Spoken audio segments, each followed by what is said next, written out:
Hello everyone, welcome to my channel Math by Shreyansh. So in this video we'll do the set number 2 of previous year questions of SSC examinations. So एक pen और एक notebook उठा लीजिए and let us begin. ठीक है, तो वही question से स्टार्ट करते हैं. क्वेश्चन बोल रहा है कि दो बंदे हैं x और y, प्लेस ए से निकल रहे हैं प्लेस बी के लिए. दोनों की स्पीड दी हुई है, एक की है 6 किलोमीटर और एक की है 8 किलोमीटर पर आवर. ठीक है, ये बोल रहे हैं कि अगर y रास्ते में 15 मिनट रुक भी जाए तब भी वो x से 10 मिनट जल्दी पहुंच जा रहा है. ठीक है, ये बोल रहे हैं y अगर रास्ते में 15 मिनट रुक रहा है तो x से 10 मिनट जल्दी पहुंच जा रहा है. मैं बोल रहा हूँ कि अगर y बीच में रुके ही ना तब वो x से कितना जल्दी पहुंच जाएगा. भाई अभी रुकने के बाद वो 10 मिनट पहले पहुंच रहा था, बट अगर वो इतना टाइम जो रुक रहा है वो रुके ही ना तो वो एक्चुअल टाइम उसका जो है वो तो x से 25 मिनट कम हो जाएगा ना. तो मैं बोल रहा हूँ अगर y का टाइम t है तो x का टाइम t + 25 है जी. बताइए. अच्छा, एक चीज और, डिस्टेंस दोनों सेम ही कवर कर रहे हैं भाई. पॉइंट ए से पॉइंट बी जा रहे हैं, x भी जा रहा है y भी जा रहा है. ठीक है ना, तो डिस्टेंस इनका हो गया सेम, डिस्टेंस सेम है. और स्पीड अगर मैं देखूं तो भाई x ये है y ये है, इनकी स्पीड्स की मैं बात करने वाला हूं. स्पीड का रेशियो मुझे दिया हुआ है 6 रेशियो, मतलब 6 इसकी है 8 इसकी है, तो स्पीड का रेशियो कितना हो जाएगा. स्पीड का रेशियो हो गया 3:4. और डिस्टेंस अगर कांस्टेंट है तो टाइम का रेशियो क्या इसका उल्टा नहीं हो जाएगा, 4:3. तो इन्होंने बोला कि भाई x 4 ले रहा है, अगर 4 यूनिट टाइम ले रहा है तो y 3 यूनिट ले रहा है. और ये बराबर किसके हो जाएगा, एक्चुअल में जो हमारे पास है x एक्चुअल में ले रहा है t + 25 और y एक्चुअल में ले रहा है कितना, t. इसको मैं सॉल्व कर देता हूँ. भाई 4t = 3t प्लस, अच्छा ये 25 मिनट में लिया हुआ है. ठीक, और स्पीड किलोमीटर पर आवर में हमें बाद में हमें डिस्टेंस किलोमीटर में ही निकालना है. तो मैं इसको इधर पर स्टैंडर्ड यूनिट यानी कि मैं आवर्स में चेंज कर देता हूँ. तो अगर मैं 3 का मल्टीप्लाई इसमें करूँगा 3 × 25/60 हो जाएगा. तो 3 से मैं इसको काट रहा हूँ 20 टाइम्स, 5 से 4 5 से 5, तो मुझे मिल गया 4t = 3. अच्छा 3t मैं इधर ला के माइनस भी कर देता हूँ, तो ये t = 5/4 आवर्स. ठीक है जी, t की वैल्यू आ गई 5/4 आवर्स. t था क्या, जो y को टाइम लग रहा था, y को इतना टाइम लग रहा है, y की स्पीड कितनी है 8 किलोमीटर पर आवर. तो डिस्टेंस टोटल कितना हो जाएगा, 5/4 × 8, ये मैंने काटा 2, 10 किलोमीटर डिस्टेंस आ जाएगा. ठीक है, इसमें ऑप्शंस की कोई असिस्ट नीड नहीं थी इसलिए मैंने दिए हुए नहीं थे. नेक्स्ट क्वेश्चन से मैं आपको ऑप्शंस की अवेलेबल कर दूंगा. ठीक है, इसको नोट कर लेना एक बार. आगे बढ़ते हैं फिर. क्वेश्चन 2 देखते हैं. इसमें दिया हुआ है cos² θ - 1 × 1 + tan² θ + 2 tan² θ अगर 1 है, थीटा की वैल्यू निकालनी है, थीटा दे रखा है फर्स्ट क्वाड्रेंट में. ठीक है भाई, बहुत इजी क्वेश्चन है. इसमें आपको वैल्यू पुट करके करना चाहो वैल्यू पुट करके भी कर सकते हो, बट इसमें सीधा सीधा आइडेंटिटी के थ्रू बहुत जल्दी हो रहा है, इसलिए मैं आइडेंटिटी के थ्रू कर रहा हूँ इसको. तो कोई cos² θ - 1 को मैं माइनस टाइम्स ऑफ sin² θ लिख सकता हूँ. ठीक, 1 + tan² θ को मैं sec² θ लिख सकता हूँ, प्लस 2 tan² θ = 1 है. ठीक है जी, देखो ये तो मल्टीप्लाई में sec² θ को मैं 1/cos² θ लिख सकता हूँ, तो वो cos² θ बन के इसके नीचे आ जाएगा, sin के नीचे.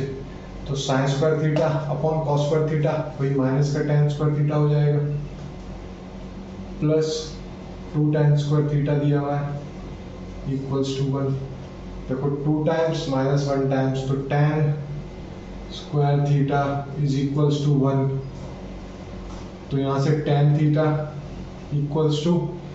प्लस माइनस 1 हो जाएगा, बट हमें दिया हुआ है कि फर्स्ट क्वाड्रेंट में है तो 1 हो जाएगा, मतलब θ = 45 डिग्री आ गई.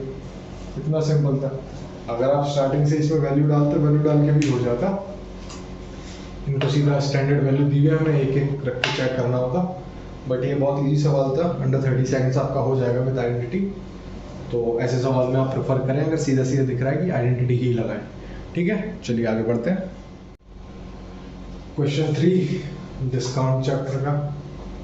A shopkeeper marked a table for rupees 7200. He allows a discount of 10% and yet makes a profit of 8%. What will be his gain percent if no discount is given by him? देखो इसमें बोल रहा है एक table को उसने 7200 रुपए की MRP चढ़ा दी उसने और वो उसको 10% डिस्काउंट देके बेच रहा है। ठीक, 10% डिस्काउंट देने के बाद भी उसको 8% प्रॉफिट हो जाता है। तो ये हमसे पूछ रहा है कि अगर वो 8% सॉरी अगर वो 10% डिस्काउंट दे ही ना तो इसको फिर कितना प्रॉफिट होगा। देखो इसमें सिंपल सा फॉर्मूला है, हमें पता होना चाहिए कि MP upon CP equals to 100 plus profit percent upon 100 minus discount percent. ठीक है, MP दी हुई है 7200, CP पता नहीं है, प्रॉफिट परसेंट क्या दिया हुआ है, जी हाँ, क्या डिस्काउंट परसेंट दिया हुआ है, जी हाँ 90। मैं इसको किससे काट दूँ, मैं 12 से इसको कैंसिल आउट कर देता हूँ, 9 से कर देता हूँ, 9 12 jar and 9 10 jar, 2 5 jar 2 6 jar. ठीक, 6 से मैं इसको कैंसिल आउट करता हूँ 1200, तो CP आ गई हमारे पास 6000 रुपीज़। CP इतनी थी, इन्होंने बोला अगर डिस्काउंट नहीं देगा, डिस्काउंट नहीं देगा तो बेचेगा कितना, MRP पे तो बेचेगा। तो भाई 6000 के आइटम को 7200 में बेच रहा है, मतलब 1200 का प्रॉफिट हो रहा है उसको भी 6000 रुपए पे। तो उसका मतलब क्या होगा, 1/5 और 1/5 फ्रैक्शन में है, अगर मैं इसको परसेंट में चेंज करूँ तो 20%। ठीक है, सिंपल क्वेश्चन था, प्रीवियस ईयर क्वेश्चन है। ऐसा मोस्टली एक नया क्वेश्चन आपको देखने को मिल जाएगा हर दूसरी या तीसरी शिफ्ट में। जब भी आपका एग्जाम हो तो ऐसे क्वेश्चन जरूर प्रिपेयर करके जाएं। इजीनेस का मतलब ये नहीं कि इनकी आप प्रैक्टिस ना करो, ठीक है, प्रैक्टिस में इनको रखना, वरना एग्जामिनेशन हॉल में आपको करने में फिर दिक्कत हो सकती है। क्वेश्चन नंबर 4, इसमें बोल रहा है कि Aamir borrowed rupees 25,000 on SI। Bhola borrowed, ये भोला शिव जी नहीं है, वो भोले होते हैं, ये भोला है। ठीक है, Bhola borrowed the same amount on CI, compounded yearly है। At the end of 2 years, Bola had to pay rupees 160 more than Amir, तो रेट परसेंट बताना है। ठीक है भाई, दोनों ने 25-25 हज़ार रुपये ले लिया है उधार 2-2 सालों के लिए। ठीक है, अब 2 साल में ये SI के हिसाब से पैसा दे रहा है और भोला दे रहा है भाई CI के हिसाब से। तो मुझे एक बात बताओ, कोई एक प्रिंसिपल है, ठीक, यहाँ मैं SI लिख देता हूँ और नीचे वाले में CI लिख देता हूँ। ठीक है, देखो अगर प्रिंसिपल P है तो जब फर्स्ट ईयर का मैं बात करता हूँ कि फर्स्ट ईयर के लिए SI कितना लगता है, वो लगता है भाई 8% SI, और CI भी 8% ही लगता है एक में। सिंपल इंटरेस्ट सेकेंड ईयर के लिए भी 8% ही लगता है भाई, सिंपल इंटरेस्ट तो कांस्टेंट ही चलता रहता है। और सेकेंड ईयर के लिए CI कितना लगता है, 8% तो लगता ही लगता है, प्लस 8% का भी 8% और लगता है, मतलब प्रिंसिपल पे 8% तो लगेगा ही, प्लस ये जो फर्स्ट ईयर का जो अमाउंट था इस पे भी 8% और लग जाता है। ये बात हमें पता है, भी सबको पता होगी, ऐसे निकाल देनी चाहिए। अब यहाँ पे ध्यान से देखो, अगर मैं दूसरे साल की बात करता हूँ, क्योंकि पहले साल तो इंटरेस्ट सेम है, अगर ये बोल रहे हैं कि प्रिंसिपल सेम है, इसका भी PS का भी पी है सेम है, तो भाई फर्स्ट ईयर के बाद तो दोनों चीज़ें सेम ही इंटरेस्ट देंगी। तो ये जो बोल रहे हैं 160 रुपीज़ का जो डिफरेंस है, ये डिफरेंस किसकी वजह से आ रहा है, ये डिफरेंस आ रहा है सेकंड ईयर में ये जो काम हो रहा है। सेकंड ईयर में देखो ये और ये तो कॉमन है, तो बेसिकली जो डिफरेंस है वो है इसकी वजह से, R का 8% की वजह से डिफरेंस है। तो यहाँ पर मैं देखूँ R का 8% यानी कि प्रिंसिपल है 25,000 का R% का भी R% जो है वो दिया हुआ है 160। समझ आता है भाई, मैं 2% के साइन हटा रहा हूँ तो नीचे 4 0 लिख दूंगा, फिर 2 बार 100 3 0 से ये और ये 3 0 कट गए। ठीक, यहाँ पर 10 इधर चला गया और ये 25 नीचे आ गया और ये कितना हो गया r into R, R square equals 1600/25। तो मुझे बताओ r कितना आ जाएगा, इसका अंडर रूट हो जाएगा, इसका अंडर रूट क्या होगा, 1600 का हो जाएगा 40 और 25 का हो जाएगा 5, तो 40/5 यानी कि ये 8% आ गया हमारा रेट ऑफ इंटरेस्ट। ठीक, अच्छा क्वेश्चन है, एग्जाम में आता है, आया हुआ है, कॉपी में अपनी अपनी छाप दो। फिर आगे बढ़ते हैं। क्वेश्चन नंबर 5 बहुत सिंपल है, अगर ये इतना दिया हुआ है तो ये कितना होगा, ये और ये समझ जाएगा ये ठीक है। कुछ लोग यो करते हैं भाई, हम ये कर देते हैं।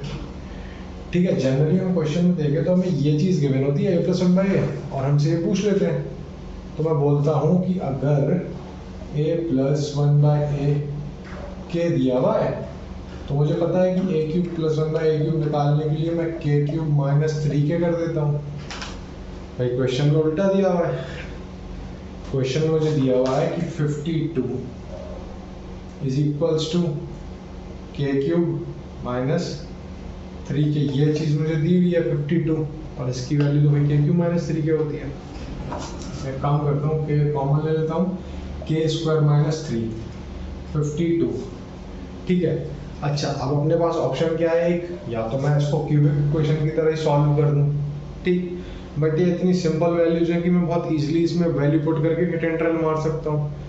भाई मुझे दिख रहा है कि अगर मैं यहाँ पर 4 रख दूँ, मैंने ऑप्शन देखे पहले ही ऑप्शन उठाया, मैंने कहा अगर मैं k की जगह 4 रखता हूँ तो 4 4 16 - 3 is 13 × 4 52 सेटिस्फाई हो गया। तो मतलब k की वैल्यू तो 4 आ गई, भाई k की वैल्यू मुझे 4 मिल गई, इस चीज़ की वैल्यू मुझे 4 मिल गई, मुझे निकालना क्या था इसका डबल, तो 8 हो जाएगा हमारा आंसर। ठीक है, इतना सिंपल सवाल था। Question number 6 A, B and C can do a work in 20 days, 16 days and 30 days respectively। सम्मान के साथ कर रहे हैं भाई, A और B स्टार्ट कर रहे हैं और 4 दिन तक काम कर रहे हैं, उसके बाद भाग जा रहे हैं। ठीक है, उन्होंने काम छोड़ दिया भाई, ये नहीं कर रहे। Then the number of days required by C to complete the remaining task। अब भाई अकेला ये कितने दिन में करेगा बचा हुआ काम, पूरा नहीं, जो बचा हुआ काम है वो कितने में करेगा। सिंपल तरीका एलसीएम मेथड उठा के लगा देना है, A, B, C। Individual time कितना है इनका, 20 days, 16 days, 30 days। भाई एलसीएम कितना हो जाएगा इनका, एलसीएम इनका हो जाएगा हमारा 240 हो जाए, 240 से काम हो जाएगा, हाँ जी हो जाएगा। ये मैंने 240 ले लिया, 12 times, 15 times and 8 times। 12, 15 और 8 क्या आ गया, ये हमारे पास आ गया भाई A का 1 डे वर्क, B का 1 डे वर्क और C का 1 डे वर्क, ये टोटल वर्क है। तो A + B, A और B एक दिन में काम कितना कर रहे हैं, 12 + 15 27 काम। बोला इसने कि 4 दिन तक कर गए, तो एक्चुअल में कितना कर गए भाई, 108 काम ये कर गए ना। बचा कितना काम हमारे पास, कितना काम बचेगा, ये बचेगा 132। इतना काम था, इतना हो गया, 108 इसमें से मैंने माइनस कर दिया तो मेरे पास 132 बच गया। अब ये जो काम है ये बोल रहे हैं कि सी को अकेला फिनिश करना है, कितने दिन में करेगा। सी एक दिन में 8 काम करता है, इतना काम कितने दिन में करेगा, डिवाइड कर देंगे भाई, 8 1 8, 5 बचा, 8 6 48, ठीक, 4 बचा, 4/8 मतलब 16 होल 1/2 डेज। 16.5 दिन तक काम करेगा भैया सी अकेला। ठीक है ना, चलिए आगे बढ़ते हैं। क्वेश्चन नंबर 7, 2 सर्कल्स हैं भी, 2 वृत्त हैं जिनकी रेडियस दी हुई है, एक की 8 सेंटीमीटर, एक की 6 सेंटीमीटर, दोनों एक्सटर्नली टच करते हैं, डायरेक्ट कॉमन टेंजेंट की लाइन पूछिए। भाई अगर ऐसा क्वेश्चन आपको एग्जाम में दिख जाए मतलब आपको फ्री के नंबर बट गए हैं, 2 नंबर आपको विदिन 10 सेकेंड्स मिल जाएंगे, क्योंकि हमें पता है डायरेक्ट कॉमन टेंजेंट निकालने के लिए भी फॉर्मूला होता है, पता है 2 सर्कल्स हम बनाते हैं। ठीक है, याद करने के लिए मान लेते हैं ये एक सर्कल है, ये एक सर्कल है, ठीक, ये सेंटर्स हम लेते हैं, इनको ज्वाइन करते हैं, इधर से मान लीजिए एक टेंजेंट जाती है, ये मैं ज्वाइन करूँगा 90 पे, ये मैं ज्वाइन करूँगा 90 पे, ठीक। इसके पैरेलल लाइन हम बना लेते हैं। तो ये एक्चुअली में जो लेंथ है, ये लेंथ आ जाती है under root of C1 C2 का square minus R1 minus R2 का स्क्वायर। ये जी C1 है, ये C2 है, ये R1 है, ये R2, ठीक है।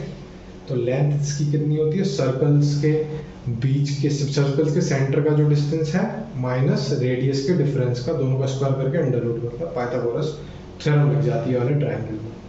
बट इसी का स्पेशल केस है जब दोनों सर्कल टच कर रहे होते हैं, तो भाई C1 C2 तो R1 प्लस R2 के बराबर ही हो जाता है ना। तो उस केस में डायरेक्ट फॉर्मूला हमारे पास निकल के आ जाता है कि डायरेक्ट कॉम्बिनेशन की लेंथ आ जाती है 2R1 इंटू R2। ये क्वेश्चन एग्जाम में, ये जिस भी शिफ्ट में आया हुआ क्वेश्चन है भाई, ऐसा क्वेश्चन अगर आपकी शिफ्ट में आ जाता है तो ये समझ लेना एग्जामिनर ने आपको फ्री के नंबर दिए हैं और इसमें 10 सेकंड से ऊपर लेने ही है। सीधे मैं वैल्यू पुट करने जा रहा हूँ। रूट के अंदर 8 6 48, 16 3 होता है, 4 2 8 रूट 3, ये हो जाएगा 8 इंटू 1.732, मल्टीप्लाई करेंगे तो 13 पॉइंट कुछ आ जाएगा भाई, 13 पॉइंट ये वाला आंसर हो जाएगा, ठीक है। 10 सेकंड का सवाल है, 10 सेकंड में ख़त्म कर देना इसको। आगे बढ़ते हैं, क्वेश्चन 8 देखते हैं अभी। 25 liters of a mixture contains 30% spirit and rest is water। spirit जो हम रबिंग अल्कोहल होता है हमारा। If 5 liters of water is added in it, the percentage of spirit in the new mixture is। भाई बहुत आसान सवाल है, मैंने देखा 25 लीटर था ये मिक्सचर का, ठीक। इसमें रेशियो दिया हुआ है स्पिरिट का और वाटर का, ये भी 3:7। भाई 30% दिया तो 70% वाटर हो जाएगा, 3:7 हो गया। ये बोल रहे हैं कि इसमें आप 5 लीटर वाटर डाल रहे हो। वाटर में स्पिरिट और वाटर का रेशियो क्या होगा भाई, पूरा वाटर ही होगा, तो स्पिरिट तो 0 हो जाएगा, ठीक है। अब बस कुछ नहीं है, इस पर हमें सीधे से एलिगेशन उठा के हम लगा देंगे। भाई इसमें स्पिरिट देख लो, इसमें स्पिरिट है 3 आउट ऑफ 10, इसमें स्पिरिट कितनी है, 0 ही है। क्या हमें क्वांटिटीज का रेशियो दिया हुआ, बिल्कुल दिया भाई, ये 25 लीटर है, 5 लीटर है, इनका रेशियो हो जाएगा 5:1। इसको सॉल्व करना है। सॉल्व कैसे करते हैं, this into this plus this into this upon this plus this, मतलब 3/10 इंटू 5 में करूँगा तो ये 3/2 हो जाएगा, plus 1 into 0 is 0 upon 5 plus 1 is 6। तो कुल मिला के मेरे पास यही बचा, ठीक है ना। 3 से इसको मैंने 2 टाइम्स काटा, ये 1/4 आ गया। मतलब यहाँ पर जो चीज़ आएगी वो 1/4 है। यही क्वांटिटी तुम कैलकुलेट करते हैं ऐसे, ये 1/4 आ गया। मतलब फाइनल मिक्सचर में अगर फाइनल मिक्सचर 4 है तो स्पिरिट 1 है, मतलब 25% है ना स्पिरिट न्यू मिक्सचर में। क्लियर है क्या भाई? फटाफट सॉल्व करना है ऐसे एग्जाम में भी। वीडियो पसंद आ रहा है तो लाइक करना है, शेयर करना है, ठीक है ना भाई। क्वेश्चन नंबर 9, इसकी वैल्यू बतानी है। ये वैसे बहुत इजी सवाल है, इसको लेने का एक ही रीज़न है क्योंकि मैं बताना चाह रहा था ऐसा सवाल जब आए वैल्यू पुट करने के पीछे मत भागना, आइडेंटिटी बेस्ड है, बहुत आराम से होगा। इसको एक्सपेंड भी मत करने लग जाना है ना, होल स्क्वायर वगैरह ऐसे करके। ये बस इसलिए उठाया कि आपको फॉर्मूला एक बार मैं रिकॉल करवा सकूं कि a माइनस बी का whole square plus a plus B का होल स्क्वायर हमें डायरेक्ट याद होना चाहिए कि होता है 2 times of a square plus b square, ठीक है। 1 का square plus sec x square, 3 sec x square ये हो जाएगा स्क्वायर, और नीचे 1 प्लस सेक्स स्क्वायर था, ब्रैकेट के बाहर था जी 4। बस अब तो इजी है, 4 2 8 आंसर दिख रहा है क्लियरली। सवाल उठाया ताकि आप एक बार फॉर्मूला आपको रिवाइज हो जाए, वरना वैसे तो बहुत इजी सवाल है, ठीक है। आगे बढ़ते हैं फटाफट। Question number 10, if b plus c is equals to ax, c plus a is equals to by, a plus b equals to cz, then the value of, इसकी वैल्यू हमें बतानी है। तो भाई जब एग्जाम में ऐसा सवाल आता है पहली बात तो हम देख के घबरा जाते हैं। तो वैसे सिचुएशन में अच्छा ये होता है कि ऐसा सवाल जब हम पहले राउंड पेपर सॉल्व कर रहे हो तो पहले राउंड में हमें इजी इक्वेशन उठाने जो हमसे देखते ही एक बार में हो जाए, जिन्हें हमें पता है कि भाई कि हमसे हो ही जाएंगे विदिन 30 to 40 सेकेंड्स, जिसमें कोई सेकंड थॉट्स रहे ना। अब इसमें अगर आप घबरा गए भाई तो छोड़ दो, जब पूरा एक राउंड लगा लो आप मैथ्स के सेक्शन का, दोबारा इसको उठाना, आराम से बनाओगे, बहुत आराम से ये बनाया जाएगा। देखें कैसे करना है। अगर मैं आपसे बोलता हूँ कि मुझे दिख रहा है कि b प्लस सी बराबर ए एक्स है, ये बराबर इसके, ये बराबर इसके, ठीक, क्या इसमें हम सिमेट्री लगा सकते हैं भाई? सिमेट्री तो मैं अगर मैं बोलूँ कि b प्लस सी बराबर, मैं सब कुछ बराबर बराबर रख दूँ, ए बराबर बी बराबर सी, और तीनों की वैल्यू में 1 1 भी रख देता हूँ, ठीक है। मैंने क्या करा, a बराबर b बराबर c बराबर 1 रख दिया, ठीक है। सिमेट्री मुझे दिख रही है क्योंकि इसमें देखो b प्लस सी बराबर ए एक्स है, c प्लस सी बराबर b वाई प्लस बराबर सी जेड है, और नीचे 1/x/y/z ये भी ऐसे दिया हुआ है। सिमेट्री दिख रही है, मैंने तीनों की वैल्यू इक्वल रखूंगा जब भी सिमेट्री होती है, उसको मैंने इसमें 1 के बराबर भी मान लिया। तो यहाँ से मुझे क्या मिल जाएगा, a is equals to 2, b is equals to 2, sorry ये आएगा भाई, a तो हमने 1 ही रख दिया ना, x बराबर 2 आएगा, y बराबर 2 आएगा, और यहाँ से z बराबर 2 आ जाएगा, ठीक है।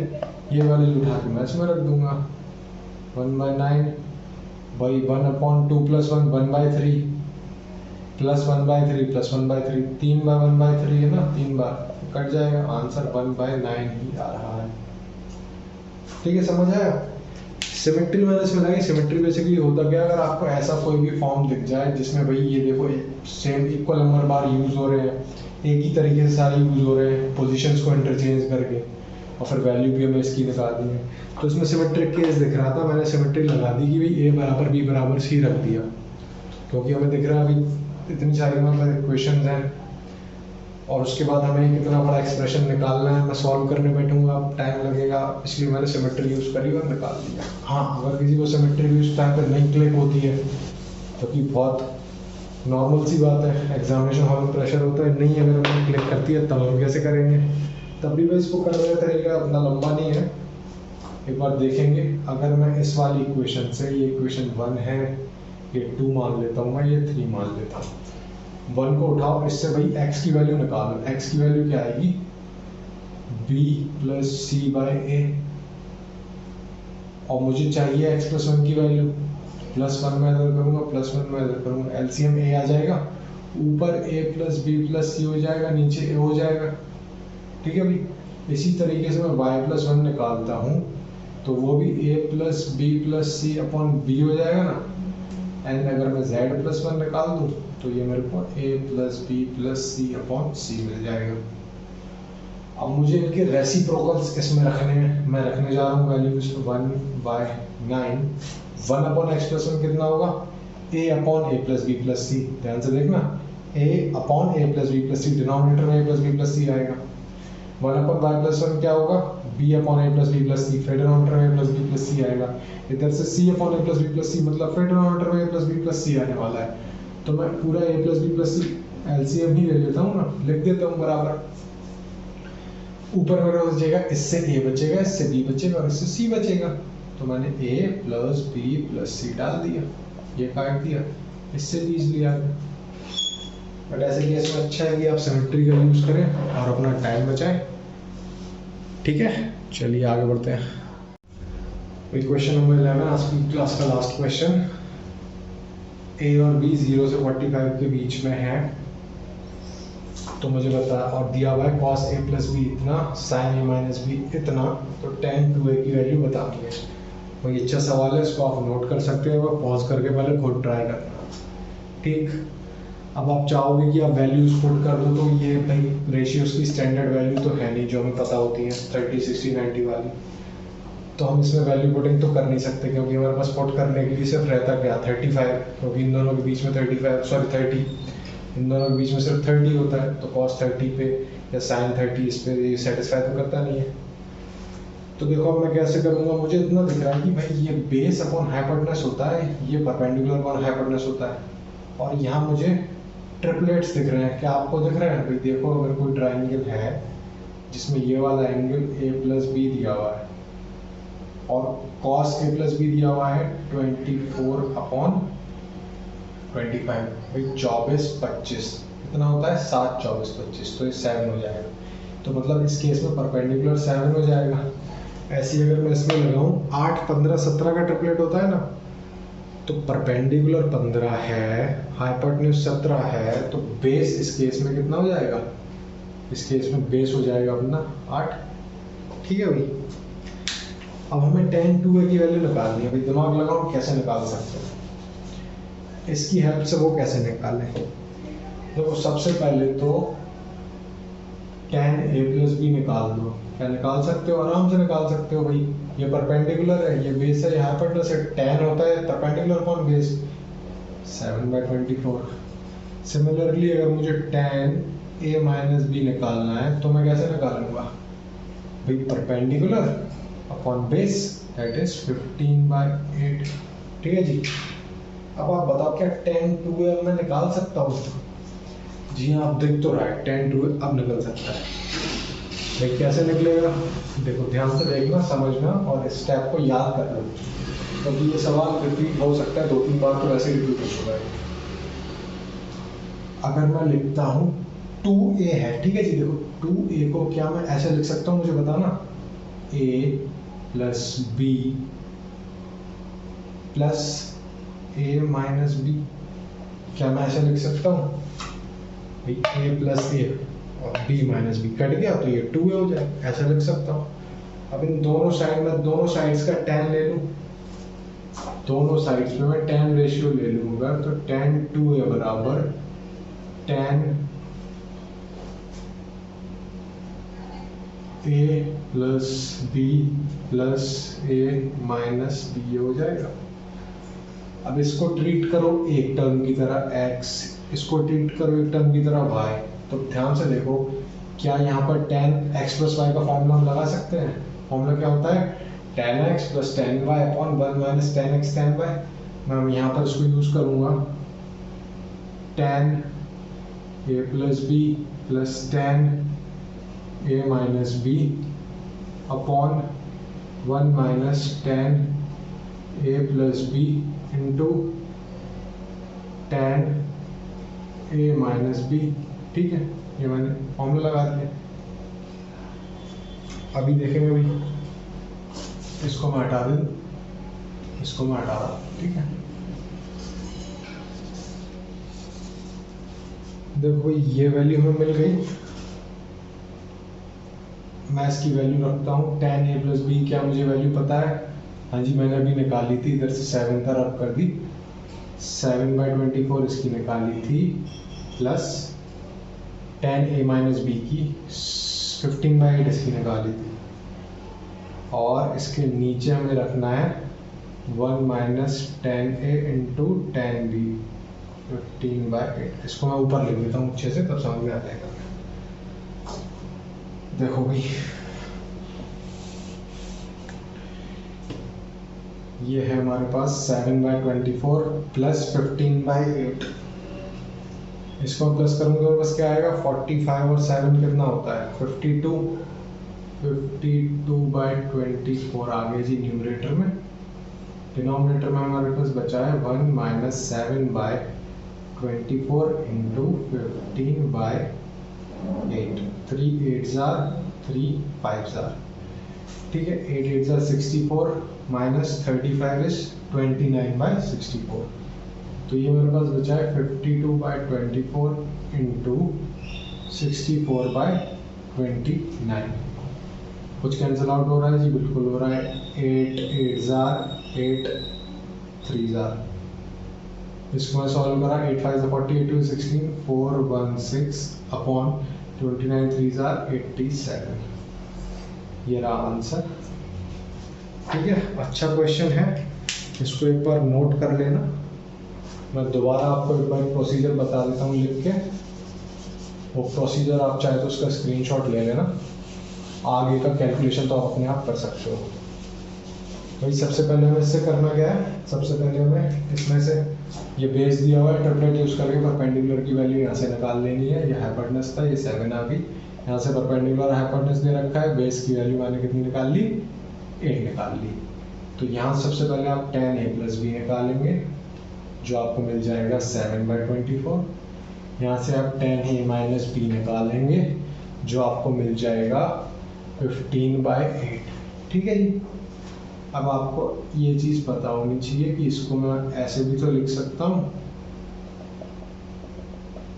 अब दोनों साइड पे tan कर देना है, tan 2a tan ब्रैकेट के अंदर a plus B plus a minus B, right. और एग्जाम में ये सब लिखना नहीं है, या आप अपने नोट्स में नोट कर सकते हो, रिवीजन के टाइम पे काम आएगा।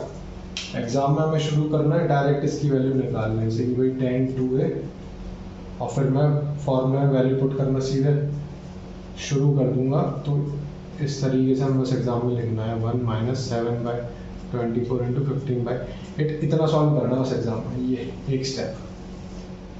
ठीक, ये ऊपर वाला प्रोसीजर है, इसको याद रख लेना, नोट कर लो। ये आज का लास्ट क्वेश्चन था। ठीक है भाई।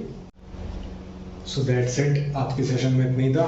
Thanks for watching the video. अगर आपको ये वीडियोस पसंद आ रही हैं तो इनको आप लाइक करें, शेयर करें और चैनल को सब्सक्राइब करें। साथ ही साथ बेल आइकॉन दबा लें, क्योंकि ये प्रीवियस ईयर क्वेश्चंस के सेट्स में रेगुलरली लाता रहूँगा। लास्ट सेट में सेट 1 में हमने 10 क्वेश्चंस करे थे और इस सेट में आज हमने 11 क्वेश्चंस करे हैं। तो ऐसे रेगुलरली मैं प्रीवियस ईयर के क्वेश्चंस लाता रहूँगा। आज जो मैंने क्वेश्चन कराए थे वो सारे के सारे मैंने CGL के प्रीवियस ईयर में से लास्ट 2 ईयर्स के पेपर में से उठा रखे हैं, और इसी तरीके से हम आगे इसमें करते जाएंगे भी। Regularly will do 10 to 15 questions from the previous year examination, mostly from exams that were of 2019 and 2020, which were held in 2020 and 2021. तो हम उनके क्वेश्चंस रेगुलरली करते रहेंगे। So thanks for watching.